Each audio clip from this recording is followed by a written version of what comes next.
Hi friends, ഞാനിന്ന് നിങ്ങളുമായിട്ട് share ചെയ്യാൻ പോകുന്നത് എല്ലാ വീട്ടമ്മമാർക്കും വളരെ ഉപകാരപ്രദമായ നല്ല അടിപൊളി ടിപ്സുകളുമായിട്ടാണ്. അപ്പോൾ വീഡിയോ സ്കിപ്പ് ചെയ്യാതെ കാണുക. അതുമാത്രമല്ല, എൻ്റെ ഈ ചാനൽ സബ്സ്ക്രൈബ് ചെയ്യാതെ കാണുന്ന കൂട്ടുകാരുണ്ടെങ്കിൽ പ്ലീസ് ഒന്ന് സബ്സ്ക്രൈബ് ചെയ്ത് സപ്പോർട്ട് ചെയ്യാനും കൂടി മറക്കരുത്. അപ്പോൾ നമുക്ക് ഫസ്റ്റ് ടിപ്പിലോട്ട് കിടക്കാം. അപ്പോൾ ഫസ്റ്റ് ടിപ്പ് എന്ന് പറഞ്ഞാൽ, നമ്മൾ തേങ്ങയൊക്കെ കേടാകാതെ സൂക്ഷിക്കണമെങ്കിൽ നമ്മളിതേപോലെ അരിക്കലത്തിനകത്തിട്ട് ഇതേപോലെ വെച്ചാൽ മതി. അപ്പോൾ തേങ്ങ ചീത്തയാവത്തില്ല. അതേപോലെ തന്നെ അടുത്ത ടിപ്പ്, നമ്മുടെ വെളിച്ചെണ്ണയൊക്കെ കനിച്ച് പോകാതിരിക്കാൻ നമുക്കിതേപോലെ വാഴയിലയുടെ 2 കഷ്ണങ്ങൾ ഇതേപോലെ ഇട്ട് കൊടുത്താൽ മതി. അപ്പം എണ്ണ കനിച്ച് പോകത്തില്ല.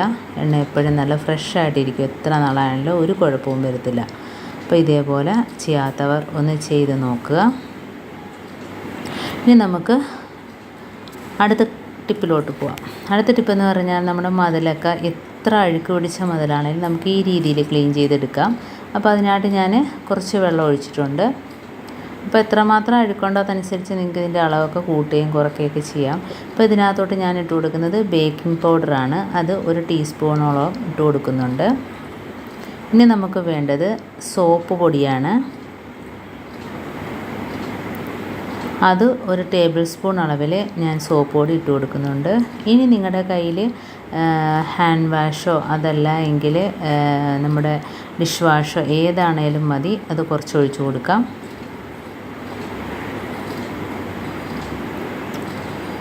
അപ്പം ഇത്രയും മാത്രം മതി. എന്നിട്ട് നല്ല രീതിയിലൊന്ന് ഇളക്കി കൊടുക്കുക. കുറച്ച് മാത്രമേ ഞാൻ ഒഴിച്ച് കൊടുക്കുന്നുള്ളൂ ഡിഷ് വാഷ്. നല്ലൊരു മണവും കൂടിയായിരിക്കും. അപ്പോൾ ഇത് 3ഉം കൂടെ നല്ലോണം ഒന്ന് മിക്സ് ചെയ്ത് കൊടുക്കുക. അപ്പം വീട്ടിലുള്ള വളരെ നിസ്സാരമായ സാധനങ്ങൾ മാത്രം മതി. ഇപ്പോൾ ഡിഷ് വാഷ് ഇല്ല എങ്കിൽ നമ്മുടെ ഹാൻഡ് വാഷോ എന്തെങ്കിലും മാത്രം മതി. അതേപോലെ തന്നെ നമുക്ക് നല്ലോണം ഒന്ന് ഇളക്കി കൊടുത്തതിന് ശേഷം ഒരു ടവൽ നനച്ചിട്ട് നമ്മൾക്ക് മതിലിനകത്ത് എത്ര അഴുക്കുണ്ടോ ആ കറയും ചുമരിലുള്ള ചെളിയും എല്ലാം ഈ രീതിയിൽ തുടച്ചെടുക്കാൻ പറ്റും. അപ്പോൾ നോമ്പിനൊക്കെ നമുക്ക് വളരെ ഈസി ആയിട്ട് തന്നെ നോമ്പിന് നമ്മുടെ വീടൊക്കെ ക്ലീൻ ചെയ്യുമ്പോഴത്തേന് നോമ്പിന് മുമ്പായിട്ട് തന്നെ നമ്മൾ ഇതേപോലെയൊക്കെ ക്ലീൻ ചെയ്യുമല്ലോ. അപ്പോൾ വളരെ ഈസി ആയിട്ട് തന്നെ നമുക്ക് ഇതെല്ലാം അഴുക്കെല്ലാം ഇളക്കിക്കളയാൻ പറ്റും. കണ്ടോ, നമുക്ക് ആ ഭിത്തിയിലെ പാടെല്ലാം വളരെ ഈസി ആയിട്ട് തന്നെ പോകുന്നുണ്ട്. കണ്ടോ, അപ്പം ഈ ഒരു രീതിയിൽ സൊല്യൂഷൻ ഉണ്ടാക്കി തേക്കുകയാണെങ്കിൽ നമുക്ക് പെട്ടെന്ന് തന്നെ വീടിനകം എല്ലാം ക്ലീനാക്കി കിട്ടും.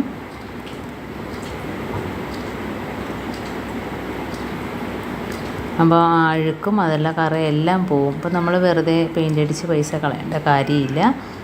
അപ്പോൾ ഇതേപോലെ വെറുതെ ഒന്ന് തേച്ച് കൊടുത്താൽ മാത്രം മതി. എന്നിട്ട് നമ്മൾ അതിന് ശേഷം നല്ല വെള്ളം ഒഴിച്ച് ടവലൊന്ന് കഴുകിയതിന് ശേഷം വീണ്ടും ഒന്ന് തുടച്ചു കൊടുക്കണം.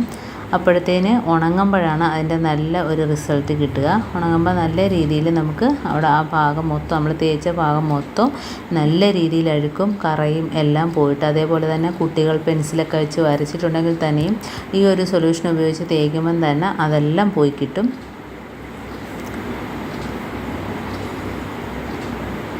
ഇപ്പോൾ തന്നെ കണ്ടോ, അതെല്ലാം പോയി, ആ കറയെല്ലാം പോയിട്ടുണ്ട്. ഇനി നമുക്ക് നല്ല വെള്ളത്തിലൊന്നുകൂടെ തുടച്ചെടുക്കണം. ഇപ്പോൾ കണ്ടോ, തുടച്ചെടുത്ത ഭാഗം അപ്പോൾ ഉണങ്ങുമ്പോഴത്തേനാണ് അതിൻ്റെ കറക്റ്റ് റിസൾട്ട് ഇതാണ്ട് കാണുക. അപ്പോൾ ഈ രീതിയിൽ എല്ലാവരും ഒന്ന് ചെയ്ത് നോക്കുക. അപ്പോൾ നമുക്ക് നോമ്പിന് വേണ്ടി നമുക്ക് ഇതേപോലെ ചെയ്യാൻ പറ്റുന്ന വളരെ ഈസിയായ ഒരു ക്ലീനിങ് ടിപ്പാണിത്. അപ്പോൾ ഉണങ്ങിയപ്പം ആ ഭാഗമൊക്കെ നോക്കേ നല്ല രീതിയിൽ ക്ലീനായിട്ട് കിട്ടിയിട്ടുണ്ട്. കണ്ടോ, അപ്പം അതിൽ നമ്മൾ പെയിൻ്റ് അടിച്ചത് രീതിയിൽ തന്നെ നമുക്ക് ഭിത്തിയിലെല്ലാം അഴുക്കെല്ലാം പോയി കിട്ടിയിട്ടുണ്ട്. ഇനി ഞാൻ വേറൊരു ഭാഗവും കൂടെ കാണിച്ചു തരാം. അത് പച്ച കളറിൽ പെയിൻ്റ് അടിച്ച ഭാഗത്താണ് ഞാനിപ്പോൾ കാണിച്ചു തരുന്നത്. ആ ഭാഗത്ത് ഇതേപോലെ ഒരുപാട് വരയും കുട്ടികൾ വരച്ച പെൻസിലിൻ്റെ വരയും അതും ഇതൊക്കെ ഉണ്ട്. അതെല്ലാം വളരെ ഈസി ആയിട്ട് തന്നെ അതാണ്ട് പോയി കിട്ടിയിട്ടുണ്ട്. കണ്ടോ, തേച്ച ഉടൻ തന്നെ നമുക്ക് നല്ല ക്ലീനായിട്ട് കിട്ടിയിട്ടുണ്ട്. അപ്പോൾ ഇതേപോലെ നമ്മളൊന്ന് തുടച്ചെടുത്താൽ മാത്രം മതി. വളരെ പെട്ടെന്ന് തന്നെ നമുക്ക് ക്ലീനാക്കി എടുക്കാൻ പറ്റും. ഉണ്ടോ, എല്ലാം ക്ലീനായിട്ട് കിട്ടിയിട്ടുണ്ട്. അപ്പം എൻ്റെ ഈ ടിപ്സ് ഇത്രയേ ഉള്ളൂ. അപ്പം ഇത് നിങ്ങൾക്ക് ഉപകാരപ്പെട്ടു എന്ന് കാണുകയാണെങ്കിൽ ഒന്ന് ലൈക്ക് ചെയ്യാനും കമൻറ്റ് ചെയ്യാനും സബ്സ്ക്രൈബ് ചെയ്യാനും മറക്കരുത്. അതേപോലെ തന്നെ ബെല്ലൈക്കൺ എനേബിൾ ചെയ്യാനും മറക്കരുത്. എന്നാൽ മാത്രമേ ഞാനിടുന്ന ഓരോ വീഡിയോസും നിങ്ങളുടെ മുമ്പിൽ നോട്ടിഫിക്കേഷനായി എത്തുകയുള്ളൂ. അപ്പം ഇനിയും നല്ല നല്ല ടിപ്സുകളുമായിട്ട് വീണ്ടും കാണാം. അതുവരേക്കും താങ്ക്സ് ഫോർ വാച്ചിങ്.